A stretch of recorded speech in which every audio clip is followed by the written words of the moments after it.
পরিবেশ হইল না, এই আয়োজন কিন্তু আল্লাহ তাআলার কাছে গ্রহণযোগ্য নাও হইতে পারে। আমার খুব দুঃখ লাগছে, খুবই দুঃখ লাগছে। এত বড় একটা আয়োজন, কালকে কত মানুষ এখানে আসছে, কত সুন্দর একটা আয়োজন। যেই পরিমাণে ফায়দা হওয়ার কথা ছিল ওই পরিমাণে আমি ফায়দা আমলের দিক দিয়ে দেখি নাই, আমলের দিক দিয়ে না। দুঃখ লাগে কথাটা বলতে। ফজরের নামাজ পড়ছি মাত্র কয়েকজনে মিয়া। এটা কি আমাদের উদ্দেশ্য ছিল? আমাদের উদ্দেশ্য তো এটা, মাহফিলের দ্বারা মানুষের ঈমান আমল তাজা হবে, পরিবর্তন হবে, মসজিদে মুসল্লির সংখ্যা বাড়বে, যেখানে বাড়বে সেখানে আরো কমছে। আমাদের আলেম ওলামাদের ভিতরে, ছাত্রদের ভিতরে অনেকে নাই মসজিদে। আমি তো আশ্চর্য হয়ে গেছি। এই কি ওয়াজ মাহফিল করা এটা সুন্নত না, নফল। নফল পড়লে সব আছে, না করলে গুনাহ নাই। নামাজ ফরজে আইন, না পড়লে গুনাহ। মসজিদে আইদি মুসল্লি নাই, ছাত্র নাই, এই পরিস্থিতি, এলাকার লোক নাই। তাহলে এই মাহফিল করে সারা রাত আপনি তাহাজ্জুদ পড়লেন কিন্তু ফজর নামাজ পড়লেন না, কি ফায়দা হবে? কি বলে? কেউ কষ্ট নেন না, নিজের বিবেকে প্রশ্ন করেন। এই যদি হয় আমাদের হালত, তাহলে আল্লাহর কাছে আমরা কি জবাব দেব? এই জন্য প্রিয় ভাইরা আমার, আমি গত সপ্তাহে বলছিলাম আল্লাহ তাআলা প্রত্যেকটা মানুষকে 5টা প্রশ্ন জিজ্ঞাসা করা ব্যতীত কাউকে সামনে আগানোর অনুমতি দিবেন না। তার মধ্যে একটা প্রশ্ন হইল, আল্লাহ তাআলা যাকে যেই পরিমাণে ইলম দিবেন ওই ইলম অনুযায়ী সে কতটুকু এরকম ভাবে আমল করছে, এই প্রশ্ন আল্লাহ করবেন। তোমার যে আমি আল্লাহ তাআলা ইলম দিছিলাম, ইলম অনুযায়ী কতটুকু তুমি আমল করছো?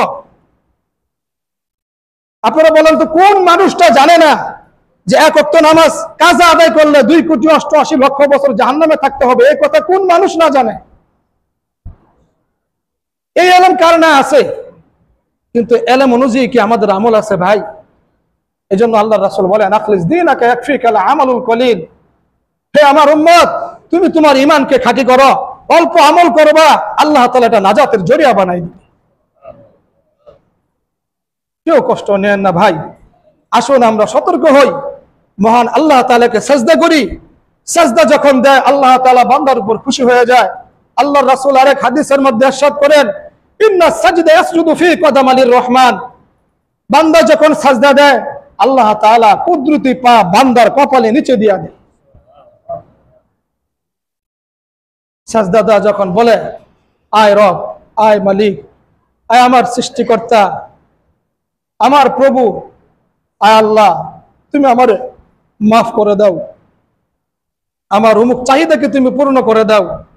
আল্লাহ তাআলা বলেন, আমি কুরআন শরীফে সূরা আলাকের শেষে ওয়াদা করছি, ওয়াসজুদ ওয়াকতারিব, বান্দা তুমি যখন আমারে সাজদা দিবা, ওয়াকতারিব, আমি আল্লাহ তোমার নিকটবর্তী হয়ে যাব। সুবহানাল্লাহ। এজন্য ভাই, আল্লাহ তাআলার নিকটবর্তী হওয়ার জন্য আমরা সবাই রাজি আছি না? কি বলেন? আমি যদি আল্লাহ তাআলার নিকটবর্তী হয়ে যাই, আল্লাহ তাআলার কাছাকাছি যদি যাইতে পারি, আল্লাহর সাথে যদি আমি থাকতে পারি, আল্লাহ তাআলা বান্দা ইসাল্লুনা আলান নবী ইয়া আইয়ুহাল্লাযীনা আমানু সাল্লু আলাইহি ওয়া সাল্লিমু তাসলিমা। নবীজির মহব্বতে দুরূদ শরীফ পড়ি। আল্লাহুম্মা সাল্লি আলা মুহাম্মাদিন ওয়া আলা আলি মুহাম্মাদ কামা সাল্লাইতা আলা ইব্রাহিম ওয়া আলা আলি ইব্রাহিম ইন্নাকা হামিদুম মাজিদ। আল্লাহুম্মা বারিক আলা মুহাম্মাদিন ওয়া আলা আলি মুহাম্মাদ কামা বারাকতা আলা ইব্রাহিম ওয়া আলা আলি ইব্রাহিম ইন্নাকা হামিদুম মাজিদ। সাদাকাল্লাহুল আযীম ওয়া সাদাকা রাসূলুহুন নাবিয়্যুল কারীম ওয়া নাহনু আলা যালিকা মিনাশ শাহিদিন ওয়াশ শাকিরিন والحمد لله رب العالمين. سبحانك لا علم لنا إلا ما علمتنا إنك أنت العليم الحكيم. আলহামদুলিল্লাহ, মহান আল্লাহ তাআলার দরবারে লাখো কোটি শুকরিয়া যে আল্লাহ তাআলা আমাদেরকে পবিত্র শুক্রবার জুমার নামাজ আদায় করার উদ্দেশ্যে, মহান আল্লাহ রাব্বুল আলামিন আপনাকে আমাকে আল্লাহ পাকের মহান হুকুম জুমার নামাজ আদায় করার জন্য আল্লাহ পাকের ঘরে আসার বসার তৌফিক দান করেছেন। এজন্য মালিকের দরবারে শুকরিয়া আদায় করে বলি আলহামদুলিল্লাহ। আল্লাহ রাব্বুল আলামিন বান্দার জন্য যা ফয়সালা করেন, এটা আরো কমাই দেব, না দিলেও চলে আজকে, কারা নাইলে পরে দিয়ে দিও, বন্ধ করে থাও, কথা শোনা যায় না? তাহলে বন্ধ রাখো, কারা নাইলে পরে দিও। আল্লাহ তাআলার তরফ থেকে আল্লাহ তাআলা বান্দার জন্য যখন যা ফয়সালা করেন ওইটাই তার জন্য কল্যাণকর। আমি আপনাদের সামনে পবিত্র কালাম থেকে সূরা বাকারার একটা আয়াতের অংশ বিশেষ তেলাওয়াত করছি। এই আয়াতের সরল অনুবাদ হইল ওয়া আসা আন তুহিব্বু শাইআ ওয়া হুয়া শাররুল লাকুম। আল্লাহ তাআলা এই আয়াতের মধ্যে ঘোষণা করছেন, বান্দায় কখনো কখনো কোনো কাজের বিষয়ে ধারণা করবে যে এই কাজটা করলে মনে হয় আমার ক্ষতি হইতে পারে, এইভাবে হলে পরে আমার ক্ষতি হবে, কিন্তু আল্লাহ তাআলা বলেন আমি ওটার মধ্যে কল্যাণ রাখছি। আবার কখনো কখনো বান্দায় মনে করবে যে আমি এই কাজটা করলে এটার মধ্যে আমার কল্যাণ হইতে পারে, ভালো কিছু হইতে পারে, কিন্তু আল্লাহ তাআলা বলেন আমি ওইটার মধ্যে ক্ষতি রাখছি। মোটামুটি সরল একটা অনুবাদ আয়াতের। এটা বুঝার জন্য বাস্তবমুখী কিছু কথা আপনাদের সামনে তুলে ধরব। এর আগে আমরা আয়াতের অর্থটুকু জানি যে কখনো বান্দা কোনো কোনো সময় কোনো কাজের ব্যাপারে ধারণা করে যে কাজটা করলে আমার ক্ষতি হইতে পারে, কিন্তু আল্লাহ তাআলা ওই কাজের মধ্যে কি রাখছেন? মঙ্গল রাখছেন। আবার কখনো মনে করবে এটার মধ্যে আমার মঙ্গল হইতে পারে, কিন্তু আল্লাহ তাআলা দেখছে বান্দার দৃষ্টিতে দেখা গেছে মঙ্গল, কিন্তু আল্লাহর দৃষ্টিতে দেখা গেছে অমঙ্গল। এক কথা আমি যে কথাটা বুঝাইতে চাইতেছি সেটা হইল, আল্লাহ তাআলা বান্দার জন্য যখন যা সিদ্ধান্ত নেন, যা ফয়সালা নেন, এটাই বান্দার জন্য কল্যাণকর। আর এটার বিশ্বাসের নামই হইল ঈমান। কি বলেন? এটা বিশ্বাসের নাম কি ভাই? দলিল আমানতু বিল্লাহি ওয়া মালাইকাতিহি ওয়া কুতুবিহি ওয়া রুসুলিহি ওয়াল ইয়াউমিল আখির ওয়াল কদরি খাইরিহি ওয়া শাররিহি। ভালো এবং মন্দ তাকদীরের উপরে আমি বিশ্বাস করছি, ঈমান আনছি। ভালো মন্দ যা কিছু আল্লাহর তরফ থেকেই হয়, এটার উপরও আমি ঈমান আনছি। আমরা বলছি আমরা এই জন্য আমরা মনে করি এমনটা হইল কে, এমনটা করলো কে, এমনটা না হইলে মনে হয় ভালো হইতো, এমনটা হইলে মনে হয় ক্ষতি হইতো। এরকম অনেক সময় অনেক চিন্তা চেতনা ধ্যান ধারণা আপনার আমার মনের ভিতরে কল্পনা জল্পনা কাজ করে, কিন্তু আল্লাহ তাআলা বলেন বান্দা তুমি জানো না আমি কোনটা তোমার মধ্যে কোন কাজ করলে পরে তোমায় কল্যাণ সাধিত হবে আর কোন কাজ করলে পড়লে তোমার ক্ষতি হবে, এটা তুমি ধারণা করতেও পারো না। তবে হ্যাঁ, আল্লাহ তাআলা প্রত্যেকটা মানুষকে বিবেক দিয়েছেন, তার বিবেকের সঠিক চিন্তা চেতনা দিয়ে তার কাজ করতে হবে। তো মূল বিষয়টা আল্লাহ তাআলা যে কথাটা জানাইতেছেন, বান্দার জন্য যা কল্যাণকর আল্লাহ তাআলা তাই ফয়সালা করেন। আমরা অতীতেও ইতিহাসের কিতাবের মধ্যে পড়ছি, আল্লাহর রাসূল সাল্লাল্লাহু আলাইহি সাল্লাম জীবদ্দশায় উনি বেঁচে থাকা অবস্থায় ইসলামের জন্য ৬৬টা যুদ্ধের মধ্যে অংশগ্রহণ করছেন। খুব ভালো করে খেয়াল করবেন, 66টা যুদ্ধ ইসলামের জন্য, যেটাকে বলা হয় আরবি ভাষায় জিহাদ।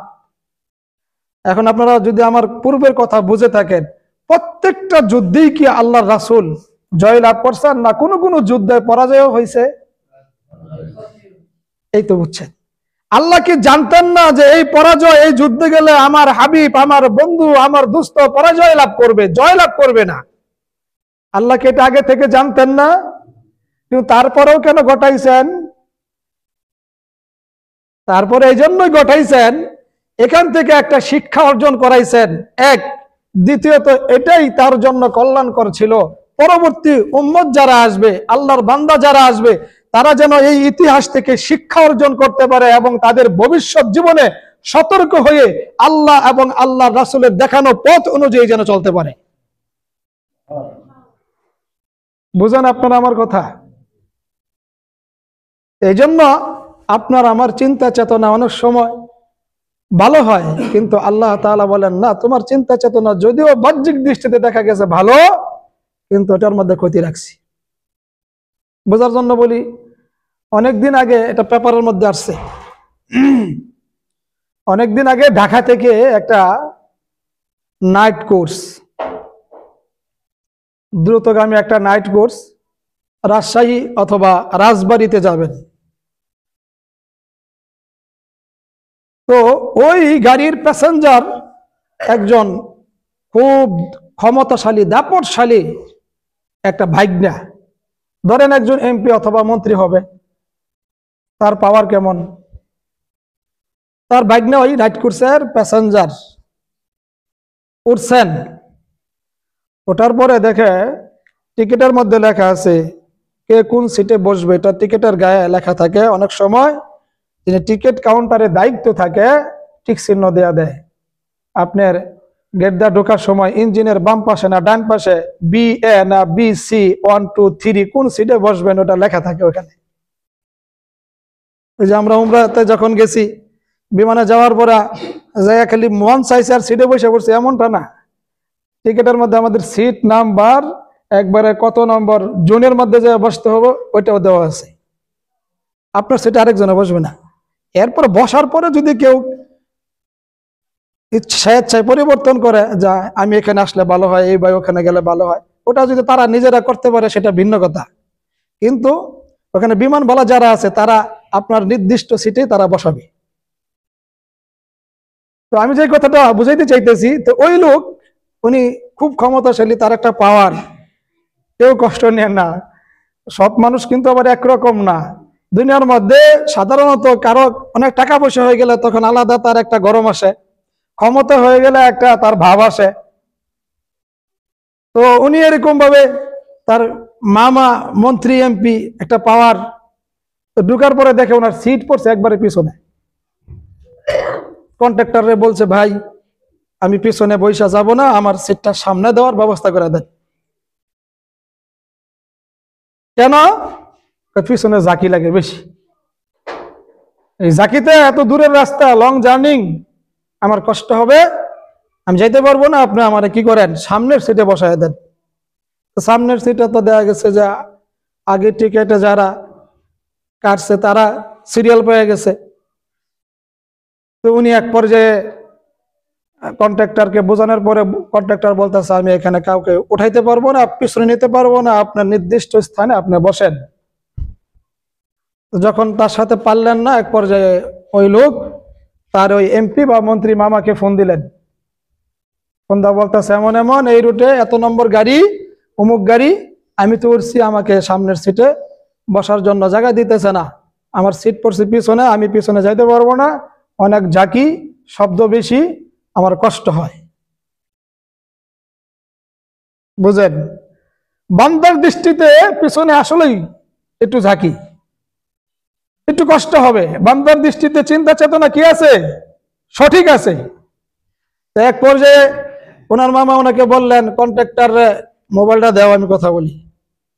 কন্ট্রাক্টরের মোবাইল দেওয়ার পরে উনি এর পরিচয় দেওয়া বলতেছে, উনি আমার ভাগনা, সামনে যেভাবে হোক একটা সিটের ব্যবস্থা করে দাও, তা না হয় তোমার গাড়ি এই রাস্তা চলতে পারবে না, বন্ধ হয়ে যাবে। বুঝেননি আপনারা কথা? এই জন্য প্রিয় ভাইয়েরা আমার, আল্লাহ তাআলা যদি কাউকে কখনো ক্ষমতা দেয়, আপনি আমি যদি কোনো সময় আল্লাহ তাআলা আপনার আমার চেয়ারম্যান অথবা মেম্বারও বানায়, তাহলেও তো একটা পাওয়ার পাইলাম, কি বলেন? যদি কোনো সময় বানায়, এই কথাটা স্মরণ রাখবেন। ক্ষমতার অপব্যবহার কখনো করার চেষ্টা করবেন না, মানুষের প্রতি জুলুম কখনো করার চেষ্টা করবেন না। আপনার পাঁচ ভাইয়ের সবচেয়ে বড় আপনি, কারণ আপনার কাছে সংসারের সমস্ত কর্তৃত্ব নেতৃত্ব। ছোট ভাইদের প্রতি জুলুম করবেন না, জুলুম খুব খারাপ। জুলুমের নিয়ত করলেও আল্লাহ তাআলা রহমত বন্ধ করে দেয়, এটা আপনারা জানেন। জুলুম করা লাগে না, জুলুমের নিয়ত করলেও আল্লাহ রহমত বন্ধ করে দেয়। ওই যে ঘটনা আছে, আপনারা জানেন না? এক বাদশাহ এরকম ভাবে শিকারে গেছিলেন, শিকারে যাওয়ার পরে ছদ্মবেশে গেছেন। এক দেশের বাদশাহ ছদ্মবেশে শিকারে গেছেন, শিকারে যাওয়ার পরে রাত্র হয়ে গেছে গা। রাত্র হওয়ার পরে জঙ্গলের পাশেই ছিল এক লোকের বাড়ি। তো ওনার বাড়িতে এরকম ভাবে উঠছেন, উঠে দেখে তার বন্ধুর বাড়ি, ওই ছোটবেলার বন্ধু। তো বলছে যে ভাই, আমি তো শিকারে আসছিলাম। উনি আর তার পরিচয়টা গোপন রাখছে, সে যে বাদশাহ হয়ে গেছে গা, ধনী হয়ে গেছে গা, এটা আর বলে নাই যে আমি তো শিকারে আসছিলাম, রাত্র হয়ে গেছে গা। তো বাড়িতে উঠে দেখি তুমি তো আমার বাল্যকালের বন্ধু। খুব খুশি, তাকে জায়গা দিছে থাকার জন্য, খাবারের ব্যবস্থা করছে। সন্ধ্যার সময় দেখে তার ওই দোস্তর গরুর একটা পাল ছিল, পাল, এই গরুর পাল বাড়িতে ঢুকছে। এটা ওই বাদশা খেয়াল করছে। এই গরুর পাল থেকে একটা গরুর সে দুধ দহন করছে, দেখে একটা গরু থেকে 30 কেজি দুধ দিছে। এটা দেখে এই বাদশার লোভ লাগছে, গরু এটা আমার নিয়ে লাগবে, যে কোনো ভাবেই হোক। এক গরু থেকে 30 গরুর দুধ, খেলা কথা নেই, এটা আমার নিতে হবে। এখন যেহেতু আমি মেহমান, এখন আমি এই প্রস্তাব দিতে পারবো না, আর আমি আমার ক্ষমতার অপব্যবহার করতে পারবো না। আমি এখান থেকে রাত্রি যাপন করে আগামীকালকে চলে যাব। যাওয়ার পরে আমি আমার রাজদরবার থেকে আবার প্রস্তুতি নিয়ে আইসা তারপরে আমি গরু নিয়ে যাবো যে কোনো ভাবে।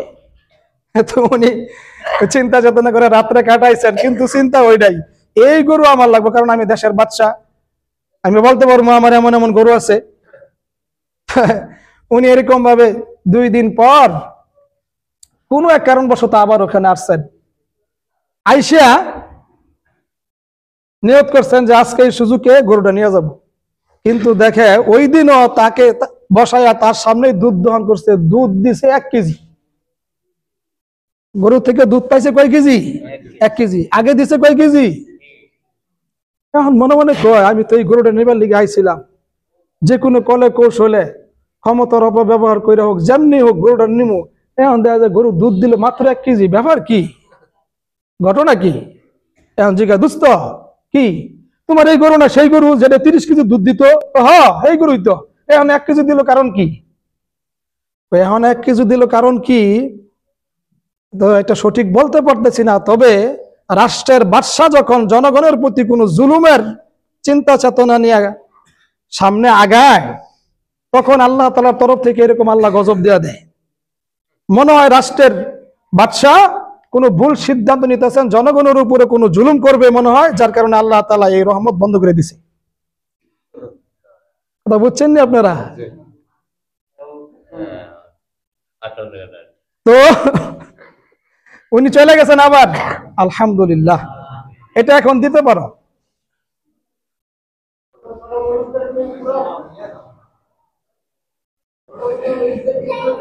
এই শুনেন, আপনারা এইদিকে খেয়াল করেন, তা নয় ছুটে যাবো। ওয়াজ তো শুনলেন, এই ওয়াজ মাহফিলটা করতে যাইয়া 1-1.5 লাখ টাকার মতো প্রায় খরচ। যারা আয়োজক তারা হয়তো আপনাদের সামনে পরবর্তীতে পুরা বিষয়টা তুলে ধরবেন, কিন্তু মোটামুটি ভালো একটা অ্যামাউন্ট খরচ হয়েছে। তো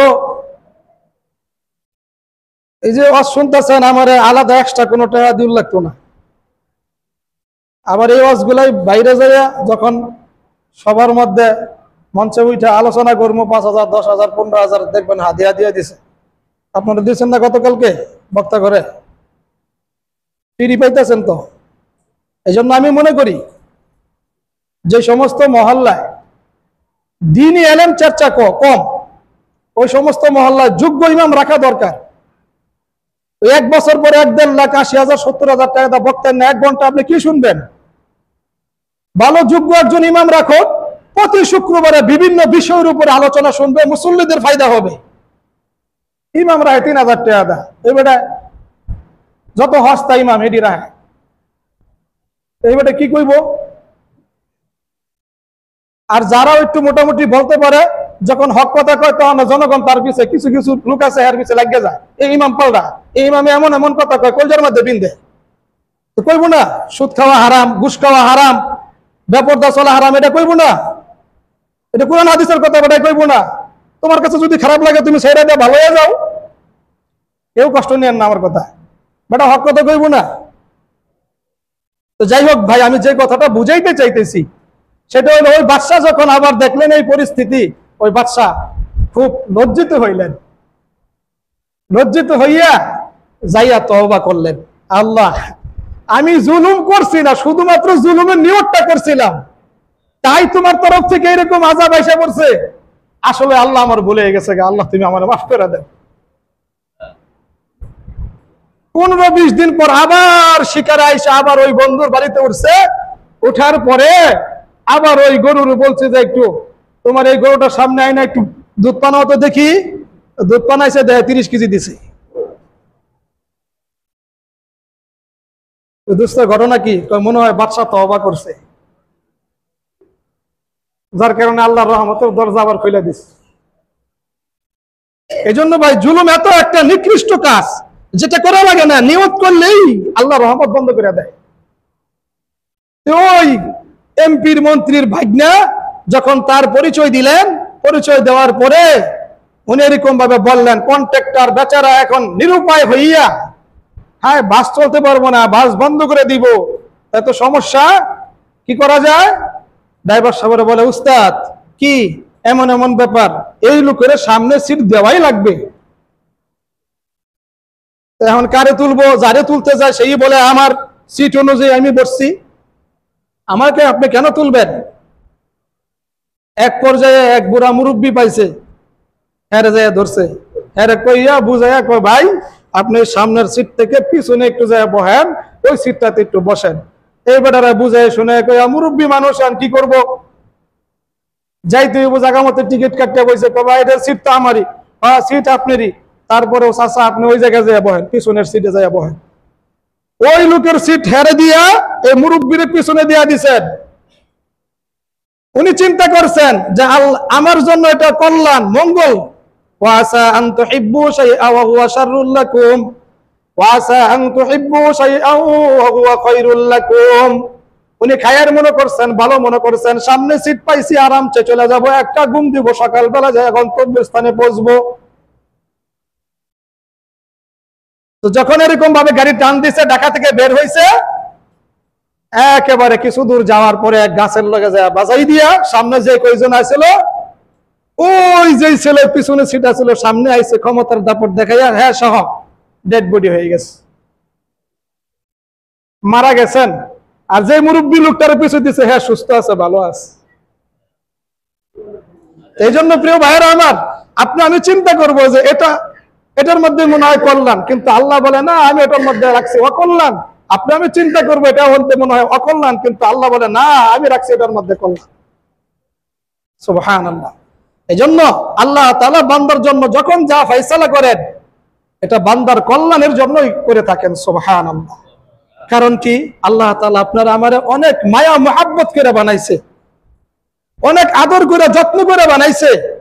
আল্লাহ তাআলা দুনিয়ার যা কিছু বানাইছেন, কুন ফায়াকুন, ইশারা করছেন, মনে চাইছে আল্লাহ তাআলার, হয়ে গেছে, কুন হও ফায়াকুন, সঙ্গে সঙ্গে হয়ে গেছে। কিন্তু আল্লাহ তাআলা কোন কোন কিতাবের আয়াতে আসছে 3টা বা 5টা জিনিস আল্লাহ তাআলা নিজ হাতে বানাইছেন। 3টা হোক অথবা 5টা হোক অথবা 1টা হোক, কিন্তু আল্লাহ তাআলা বান্দাকে নিজ কুদরতি হাত দিয়ে আল্লাহ তাআলা বান্দারে বানাইছে। এই জন্য দেখেন না, একজনের চেহারার সাথে আরেকজনের চেহারার কি নাই, মিল নাই। এত মানুষ দেখলাম, কারো চেহারার সাথে কারো মিল নাই। সুবহানাল্লাহ, সুবহানাল্লাহ। এই জন্য আল্লাহ তাআলা যা সিদ্ধান্ত নেন বান্দার জন্য কল্যাণকর। অতএব আমি মনে করি আপনাদের মাহফিলের ব্যাপারে যে বিষয়টা হয়েছে এটাই আলহামদুলিল্লাহ, এটাই মধ্যে আল্লাহ তাআলা হয়তো কল্যাণ রাখছেন। শুকরিয়া। আল্লাহ তাআলা বেশি দিতেও তো পারতেন, মাগরিবের পর পরে যদি বৃষ্টি দিয়ে একেবারে আধা রাত পর্যন্ত থাকতো, এই শক্তি আল্লাহর ছিল না? কিন্তু আল্লাহ তাআলা তারপরেও তো সুন্দর একটা পরিবেশ করে দিয়েছিলেন। কিন্তু মূল কথা হইলো ভাই, মাহফিল করি আর যাই কিছু করি, যদি আমি আমল না করি, তাহলে এই মাহফিল করা, এত আয়োজন করা, এত আলোচনা করা কোনো ফায়দা নাই, কোনো ফায়দা নাই। মাহফিল করার উদ্দেশ্য থাকবে একটাই, আমি নিজে এরকম ভাবে সংশোধন হব, আমার প্রতিবেশী যারা আছে, আমার সমাজবাসী যারা আছে, তারাও যেন সংশোধন হয়ে আমলের ভিতরে ঢুকতে পারে। উদ্দেশ্য এটা থাকতে হবে। তাবলিগ জামাতে একটা নিয়ম আছে, যখন খানা খাইতে বসে তখন ইস্তেমাই খানা খাইতে বসতে হয়। ইস্তেমাই যখন খানা খাইতে বসতে হয়, তখন খানা খাওয়ার আদবের ভিতরে একটা আদব হইল নিয়ত করতে হবে আমি কম খাই, সাথী ভাই বেশি খাক। এটা আপনারা জানেন না? নিয়ত করে যদি খানা খায় তাহলে সব হয়, কিন্তু দেখা গেছে খাবার বইয়া হেতারে দে ডাকাডাকি করে এই ঠিক মতন পেট বইরেই খায়, কিন্তু নিয়তের কারণে সব পায়। তা আমাদের নিয়ত থাকতে হবে খালেস। ওয়াজ মাহফিল করি, তাফসির মাহফিল করি, মসজিদে জুমার নামাজ আদায় করি, মাদ্রাসা করি, মসজিদ করি, নেক কাজ করি, নিয়ত থাকতে হবে খালেস, তাহলে ফায়দা হবে। এই জন্য অনেক আয়োজন করলাম, কিন্তু আমলের পরিবেশ হইল না। এই আয়োজন কিন্তু আল্লাহ তাআলার কাছে গ্রহণযোগ্য নাও হইতে পারে। আমার খুব দুঃখ লাগছে, খুবই দুঃখ লাগছে। এত বড় একটা আয়োজন, কালকে কত মানুষ এখানে আসছে, কত সুন্দর একটা আয়োজন, যেই পরিমাণে ফায়দা হওয়ার কথা ছিল ওই পরিমাণে আমি ফায়দা আমলের দিক দিয়ে দেখি নাই, আমলের দিক দিয়ে না। দুঃখ লাগে কথাটা বলতে। ফজরের নামাজ পড়ছি মাত্র কয়েকজনই মিয়া। এটা কি আমাদের উদ্দেশ্য ছিল? আমাদের উদ্দেশ্য তো এটা, মাহফিলের দ্বারা মানুষের ঈমান আমল তাজা হবে, পরিবর্তন হবে, মসজিদে মুসল্লির সংখ্যা বাড়বে, যেখানে বাড়বে সেখানে আরো কমছে। আমাদের আলেম ওলামাদের ভিতরে, ছাত্রদের ভিতরে অনেকে নাই মসজিদে। আমি তো আশ্চর্য হয়ে গেছি। এই কি ওয়াজ মাহফিল করা এটা সুন্নত না, নফল। নফল পড়লে সব আছে, না করলে গুনাহ নাই।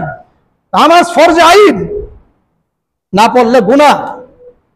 মসজিদে আইদি মুসল্লি নাই, ছাত্র নাই, এই পরিস্থিতি, এলাকার লোক নেই। তাহলে এই মাহফিল করে সারা রাত আপনি তাহাজ্জুদ পড়লেন, কিন্তু ফজর নামাজ পড়লেন না, কি ফায়দা হবে? কি বলে? কেউ কষ্ট নেন না, নিজের বিবেকে প্রশ্ন করেন। এই যদি হয় আমাদের হালত, তাহলে আল্লাহর কাছে আমরা কি জবাব দেব? এই জন্য প্রিয় ভাইরা আমার, আমি গত সপ্তাহে বলছিলাম আল্লাহ তাআলা প্রত্যেকটা মানুষকে 5টা প্রশ্ন জিজ্ঞাসা করা ব্যতীত কাউকে সামনে আগানোর অনুমতি দিবেন না। তার মধ্যে একটা প্রশ্ন হইল, আল্লাহ তাআলা যাকে যেই পরিমাণে ইলম দিবেন, ওই ইলম অনুযায়ী সে কতটুকু এরকম ভাবে আমল করছে, এই প্রশ্ন আল্লাহ করবেন। তোমারা যে আমি আল্লাহ তাআলা ইলম দিছিলাম, ইলম অনুযায়ী কতটুকু তুমি আমল করছো? আপনারা বলেন তো, কোন মানুষটা জানে না যে 1 ওয়াক্ত নামাজ কাজা আদায় করলে 2,88,00,000 বছর জাহান্নামে থাকতে হবে? এই কথা কোন মানুষ না জানে? এই ইলম কার না আছে, কিন্তু ইলম অনুযায়ী কি আমাদের আমল আছে ভাই? এজন্য আল্লাহর রাসূল বলেন, আখলিস দীনাকা ইয়াকফিকাল আমালুল কলিল। হে আমার উম্মত, তুমি তোমার ঈমানকে খাঁটি করো, অল্প আমল করবা, আল্লাহ তাআলা এটা নাজাতের জরিয়া বানাই দিবে। কেউ কষ্ট নেন না ভাই। আসুন আমরা সতর্ক হই, মহান আল্লাহ তাআলাকে সিজদা করি। সিজদা যখন দেয় আল্লাহ তাআলা বান্দার উপর খুশি হয়ে যায়। আল্লাহর রাসূল আরেক হাদিসের মধ্যে ইরশাদ করেন, ইন্না সাজদা ইয়াসজুদু ফি কদামালির রহমান। বান্দা যখন সিজদা দেয়, আল্লাহ তাআলা কুদরতি পা বান্দার কপালে নিচে দিয়া দেয়। সিজদা যখন বলে, আয় রব, আয় মালিক, আয় আমার সৃষ্টিকর্তা, আমার প্রভু, আয় আল্লাহ, তুমি আমারে মাফ করে দাও, আমার অমুক চাহিদাকে তুমি পূর্ণ করে দাও। আল্লাহ তাআলা বলেন, আমি কুরআন শরীফে সূরা আলাকের শেষে ওয়াদা করছি, ওয়াসজুদ ওয়াকতারিব, বান্দা তুমি যখন আমারে সাজদা দিবা, ওয়াকতারিব, আমি আল্লাহ তোমার নিকটবর্তী হয়ে যাব। সুবহান। এই জন্য ভাই আল্লাহ তাআলার নিকটবর্তী হওয়ার জন্য আমরা সবাই রাজি আছি না? কি বলেন? আমি যদি আল্লাহ তাআলার নিকটবর্তী হয়ে যাই, আল্লাহ তাআলার কাছাকাছি যদি যাইতে পারি, আল্লাহর সাথে যদি আমি থাকতে পারি, আল্লাহ তাআলা বান্দাকে আরো বেশি মহব্বত করবেন, ভালোবাসবেন, বান্দার জন্য উত্তম জাযা খায়ের দিয়া দিবেন। প্রধানমন্ত্রী যিনি থাকে তার কাছাকাছি যেই লোকটা সবসময় থাকে, এর এমপি বা মন্ত্রীর পদ দেয়, কোনো বাজেট পাস হইলে তারা আগে বোঝায়, তুমি আমার বিশ্বস্ত লোক, তুমি এটা জনগণের কাছে বন্টন করে দাও।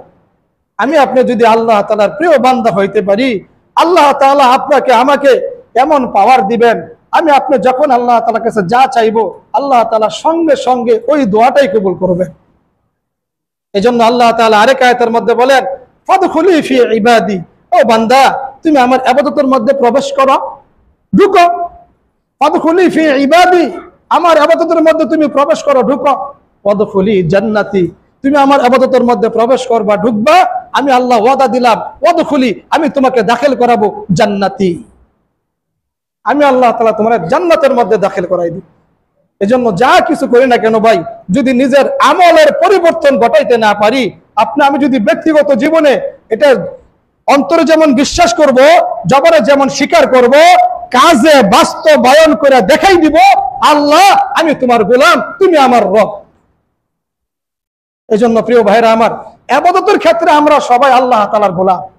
মসজিদে যখন আমরা প্রবেশ করব, তখন আমরা সকলেই যেমন এক কাতারে নামাজ পড়ি, ঠিক তেমনি ভাবে ইসলামের যে অন্য অন্য কাজগুলো আছে, আমরা ওইভাবে কাঁধে কাঁধ মিলিয়ে আমরা ইনশাআল্লাহ কাজ করব।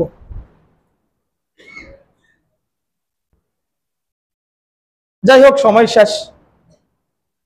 সর্বশেষ যে কথাটা আমি আপনাদের কাছে আরজ করব, গতকাল যখন প্রধান বক্তা দোয়া করবেন, দোয়ার পূর্বে আমি একটা কথা বলছিলাম, যেখানে ভালো কিছু হয় ওইখানে শয়তানের চোখ পড়ে, যেখানে ভালো কিছু হয় ওখানে শয়তানের ওয়াসওয়াসা থাকে।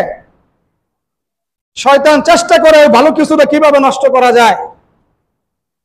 যেই ঘরের মধ্যে মাল আছে, ওই ঘরের মধ্যে চুর ডাকাতের ভয় আছে। কি বলেন আপনারা? যেখানে ঈমান আমলের চর্চা হয়, ওখানে শয়তানের ওয়াসওয়াসা থাকে, কিভাবে ঈমান আমলের চর্চা বিনষ্ট করা যায়। ঠিক তেমনি ভাবে যে ঘরের মধ্যে মাল আছে, এই মালকে সংরক্ষণের জন্য আমি খুব সুন্দর করে ঘর বানিয়ে শক্ত দরজা দিয়ে মজবুত তালা লাগাই অথবা পাহারাদার রাখি। আমি ইমানদার হয়ে থাকলে আপনার আমার উচিত, যেখানে ঈমান চর্চা হয়, কোরআন হাদিস শিক্ষা দেওয়া হয়, যেখানে তালিম হয়, ওই সমস্ত প্রতিষ্ঠানগুলোকে এরকম ভাবে নজরদারি রাখা, যেন কোন রকমের শয়তানের ধোঁকায় ওয়াসওয়াসায় ওই প্রতিষ্ঠানের যেন কোন রকমের ক্ষতি না হয়। তাহলে আমি মুমিন। এজন্য আমি মনে করি আমাদের ব্যক্তিগত একজনের সাথে আরেকজনের হিংসা বিদ্বেষ থাকতে পারে, পারিবারিক ভাবেও থাকতে পারে, সামাজিক ভাবেও থাকতে পারে, রাষ্ট্রীয় ভাবেও থাকতে পারে, দলীয় ভাবে থাকতে পারে। আল্লাহর হস্তে ওগুলা মসজিদ মাদ্রাসার মধ্যে কেউ জড়াবেন না। এখানে যখন আসবেন সবাই আমরা আল্লাহর গোলাম, এটাকে এরকম ভাবে বেশি প্রাধান্য দিবেন। মনে মনে এইটা নিয়ত করবেন, আমি আসতে পারছি না, অমুকে আসছে, আমি এটা নিয়ে হিংসা করলাম, এমনটা না। অমুক আসছে, আমি এরকম ভাবে তাকে উৎসাহ যোগাই। মনে মনে এই চিন্তা চেতনা করতে হবে, আমার দ্বারাতে উপকার না হইলেও প্রতিষ্ঠানের কোনো যেন ক্ষতি না হয়। এই চেষ্টা যদি থাকে, তাহলে আপনার এই নেক চিন্তা ধারার কারণে আল্লাহ তাআলা আপনাকেও নাজাতের একটা না একটা পথ খুলে দিবেন। সুবহানাল্লাহ। এই জন্য আমি আপনাদের প্রতি আরজ করব, আমি মনে করি এই মাদ্রাসা এবং মসজিদ এই এলাকার জন্য বিরাট বড় একটা নিয়ামত, নাজাতের একটা উসিলা। এই জন্য আপনারা এটাকে ভালো মন মানসিকতা দিয়া, সঠিক চিন্তা চেতনা দিয়া সামনে কিভাবে আগানো যায়, শয়তান যেন এখানে কোন রকম এরকম ভাবে জাল বুনাইয়া এখানে বিশৃঙ্খলা সৃষ্টি করতে না পারে, এই পরিবেশটা নষ্ট করতে না পারে। এই জন্য আমি আপনাদের সকলের প্রতি উদারত আহ্বান রাখবো, আপনারা সচেতন হিসেবে আল্লাহ তাআলার খাস বান্দা হওয়ার জন্য, আল্লাহ রাসূলের খাস উম্মত হওয়ার জন্য, পরকালে নাজাতের জন্য অন্তত এইখানে আইসা আমরা একজন আরেকজনকে ছাড় দিয়া এই প্রতিষ্ঠানটা সামনে আরো কিভাবে আগায় নেওয়া যায়, দাওরা হাদিস পর্যন্ত করা যায়, আমরা যদি এই চেষ্টা করতে থাকি, এই চিন্তা নিয়ে যদি সামনে আগাইতে থাকি, আমার বিশ্বাস আপনাদের যদি চিন্তা চেতনা সঠিক হয়, আল্লাহ যখন রহমত বর্ষণ করবেন, আমার বিশ্বাস এই প্রতিষ্ঠান আগায় নেওয়া সহজ হয়ে যাবে, আল্লাহ এটা কবুল করবেন। আপনারা খেয়াল করছেন কত সুন্দর একটা পয়েন্টের জায়গা, মেইন রুট সংলগ্ন, সাথে বাজার, মানুষের চলাফেরার একটা যাতায়াতের কত সুন্দর একটা ব্যবস্থা। এজন্য আপনাদের এখানে একটা জিনিসের অভাব, সেই অভাবটা হইল পারস্পরিক আন্তরিকতার অভাব। এই জন্য আমরা পারস্পরিক আন্তরিকতা, মহাব্বত, ভালোবাসা দিয়ে যদি একে অপরকে সহযোগিতা করি, সঠিক বুদ্ধি পরামর্শ দেয়, প্রতিষ্ঠানের মহাব্বত যদি দিলের মধ্যে বসাইতে পারি, ওই দরদ নিয়ে যদি কাজ করতে পারি, এই প্রতিষ্ঠান আগায় নেওয়া কোনো ব্যাপার না। আল্লাহ রহমত দিবেন, আল্লাহ তাআলা সাহায্য করবেন, প্রতিষ্ঠান সামনে আগায় যাবে। এই জন্য আমি আপনাদের প্রতি আবারও আরজ করব, এই প্রতিষ্ঠানটা যেন আল্লাহ তাআলার কাছে কবুল হয়। কবুল হওয়ার জন্য শর্ত তিনটা। এক নম্বর শর্ত হইল এলাকার মানুষের চিন্তা চেতনা সঠিক থাকতে হবে, ভালো মন মানসিকতা থাকতে হবে, প্রতিষ্ঠানের মহাব্বত নিজের মনের মধ্যে বসাইতে হবে। আমার পরিবারের সদস্যদেরকে নিয়ে যেমন আমি চিন্তা চেতনা করি, আমার পরিবারের সদস্য কিভাবে ভালো থাকবে, কিভাবে প্রতিষ্ঠিত হবে, কিভাবে লেখাপড়া করে সামনে আগাবে, ঠিক তেমনি ভাবে আমার পরিবারের সদস্যর মধ্যে এটাও একটা সদস্য, এরকম মনে করে এরকম দরদ নিয়ে যারা কাজ করব, তাহলে আল্লাহ তাআলা ওখানে রহমত বরকত দান করবে। এই জন্য এক নম্বরে হইল এলাকার মানুষের ভালোবাসা, মহাব্বত, নেক নজর। দুই নম্বরে হইল আর্থিক সাহায্য সহযোগিতা, পাশাপাশি ছাত্র দেওয়া। তিন নম্বর হইল এটা যেন আল্লাহ তাআলা কবুল করে, রাতের বেলা 2 রাকাত নামাজ পড়া, চোখের পানি মিশ্রিত দোয়া। এই 3টা কাজ যদি করতে পারেন, প্রতিষ্ঠান ইনশাআল্লাহ আগাবে, কোনো সমস্যা হবে না ইনশাআল্লাহ। পারবো, আমি করতে পারবো ইনশাআল্লাহ। রাজি আছেন? সত্যি আল্লাহ তাআলা তৌফিক দান করুক, সকলে বলে আমিন। পাশাপাশি শুনে খুব খারাপ লাগছে, রাত্র প্রায় 3টা হবে, আমি শুয়ে পড়ছিলাম। কিছুক্ষণ পরে এক মাইকের অপারেটর উনি যায় ডাকতেছে, হুজুর উঠেন। আমি উঠছি, ওঠার পরে বলতেছে একটা খাতা দেন, খাতা। আমরা গায়ে খাতা ব্যবহার করি না, আমি বললাম এখন খাতা দিয়ে কি করবে? তো আমাদের এক লোক ড্যামের মধ্যে ব্যথা পাইছে, এটা শোয়াই রাখি। আমি বললাম, এর আগে আমি বলছি রাত্র হয়ে গেছে, গাছ ভিজা, আপনারা একটু রেস্ট নেন, সকালে মাইকটি খুলেন, কেন আমাদের আরেকটা প্রোগ্রাম রাখা। পরে আর আমি জোর করি নাই, আমি যে শুয়ে পড়ছি। 3টার পরে উঠা একটা খাতা দিছি, ড্যামের মধ্যে ব্যথা পাইছে, এটা পেঁচায় একদম শুয়ে থাকে। সকালবেলা ফজরের নামাজের পর শুনতে পারলাম ওই ছেলেটা গাছ থেকে মাইক নামাইতে যায় পইরা ভালো ব্যথা পাইছে। কিছুক্ষণ আগে খবর পেলাম মেডিকেল আছে। আমরা দোয়া করি আল্লাহ তাআলা যেন শিফা দান করে, বালা মুসিবত থেকে হেফাজত করে। এই জন্য ভাই, কখন কার কোন অবস্থায় হবে। ওই যে গতকালকে এনায়তপুর থেকে কতগুলো লোক আসছিলেন, রাস্তায় যাওয়ার পরেই ওখানে এক লোক ফোন দিছে, হুজুর উমুক মারা গেছে। এই জন্য আপনার আমার মৃত্যু কখন কোন সময় আসবে, কি হালতে রাখবে, এটা আল্লাহ পাক জানে। অন্তত আমরা এই প্রতিষ্ঠানটা এইভাবে মহাব্বত করব, এইভাবে ভালোবাসবো যে এই প্রতিষ্ঠানের উসিলায় যেন আল্লাহ আমারে মাফ করে। এই একটা কাজ, ভালো একটা কাজ করি, ভালো একটা কাজ সূচনা তৈরি করে হয়ে যায়, যেখান থেকে কোরআনের হাফেজ হবে, আলেম হবে, যারা মসজিদ মাদ্রাসার দায়িত্ব নেওয়া থাকবে, কোরআন হাদিসের কথা বলবে। আমি যদি মহাব্বত, ভালোবাসা, দরদ নিয়ে যদি কাজ করি দিল থেকে, তাহলে এখান থেকে যত হাফেজ আলেম তৈরি হবে, সমস্ত হাফেজ আলেম আপনার জন্য আমার জন্য দোয়া করবে। এই যে আমি আশা করছি 13 বছর, ওখানে অনেক লোকজন মহাব্বত ভালোবাসতে না আমারে, তাদের জন্য আমার দোয়া আছে না। আমি যদি এই প্রতিষ্ঠানের জন্য মহাব্বত করি, ভালোবাসি, যে সমস্ত আলেমদের সাথে আপনি চলাফেরা করবেন, উঠা বসা করবেন, সে চলে গেলেও তো আপনার জন্য দোয়া করবে না, অমুক লোক দ্বারা, অমুক ভাইকে দ্বারা প্রতিষ্ঠানের এই ফায়দা হয়েছে, প্রতিষ্ঠানের এই কাজ করছে, সে দূরে থাকলেও আপনার জন্য দিল থেকে দোয়া করবে। এই জন্য ভাই, একটা ভালো কাজ করি, আল্লাহ তাআলা আমাদেরকে সঠিক বুঝ দান করুন। যে সমস্ত কথা বললাম, শুনলাম, বলনেওয়ালা শুননেওয়ালা সকলকে আমল করার তৌফিক দান করুক। যেহেতু মাহফিল হয়েছে, মাদ্রাসা হয়তো কয়েকদিন ছুটি থাকবে, বন্ধ থাকবে, ছাত্ররা বাড়ি চলে যাবে। এই জন্য কর্তৃপক্ষ যারা আছে নামাজের পরে একটু সময় দিবেন। অনেকেই ছাত্র গার্জেন ফোন দিচ্ছে, এটা সাধারণত মাদ্রাসার 5টা বন্ধ হয়, একটা বন্ধ হয়, 3টা বন্ধ হয় পরীক্ষার, আর একটা বন্ধ হয় আপনার ওই 2 ঈদের সময়, একটা মাহফিলের সময় একটা বন্ধ হয়। এটা যদিও সরকারি ছুটি না, কিন্তু এটা ম্যানুয়ালে আছে, তো সেই জন্য হয়তো ছাত্ররা হয়তো চলে যাবে। এই বিষয়ে কোনো কথা পরামর্শ থাকলে আপনারা নামাজের পরে দিবেন। এর আগে আমরা সুন্নত পড়ব, নামাজের সময় হয়ে গেছে। এই এর আগে আপনারা যে এত কষ্ট পরিশ্রম করলেন, টাকা পয়সা দিচ্ছেন, বুদ্ধি পরামর্শ দিচ্ছেন, এজন্য আমি আমার তরফ থেকে আপনাদেরকে ধন্যবাদ জানাই এবং দোয়া করি। আপনারা যে কষ্ট করছেন আসলে অতুলনীয়। আমি অনেক খুশি হয়েছি। আল্লাহ তাআলা আপনাদেরকে দুনিয়া আখিরাতে উত্তম জাযাখাইর দান করুক, সবাই বলে আমিন। যুবকদের পক্ষ থেকে মাত্র মাহফিলের ইন্তেজামিয়া কমিটি সম্মানিত সভাপতি যুবকদের পক্ষ থেকে উনি 2-4টা কথা আপনাদের সামনে বলবেন, এরপরে আমরা সুন্নত পড়ব ইনশাআল্লাহ।